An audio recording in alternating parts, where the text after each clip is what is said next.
18 মে 2025 রাহু কেতু রাশি পরিবর্তন করে রাহু মীন রাশির দ্বাদশে কুম্ভ রাশিতে, কেতু মীন রাশির ষষ্ঠে সিংহ রাশিতে অবস্থান করছে। মীন রাশির দ্বাদশভাবে রাহু খরচ বাড়িয়ে দেবে এবং স্বাস্থ্য সংক্রান্ত বিষয়ে খরচ হবে।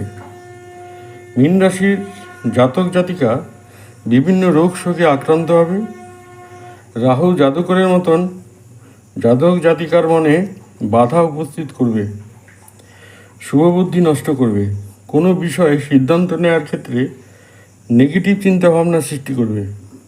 মীন রাশির জাতক জাতিকার মানসিক দুশ্চিন্তা বাড়বে। অর্থ আয়ের পরিমাণ বাড়লেও খরচ মাত্রাতিরিক্ত হবে। সংসারে মানসিক শান্তি বিঘ্নিত হবে। চোট আঘাত লাগার সম্ভাবনা থাকবে।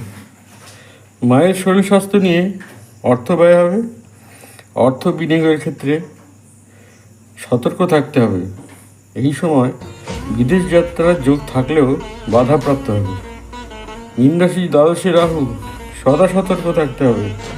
মীন রাশির ষষ্ঠে কেতুর অবস্থান শত্রু বৃদ্ধি হলেও শেষ পর্যন্ত শত্রু জয়ী হবে এবং রোগ ভোগ থেকে মুক্তি পাবে।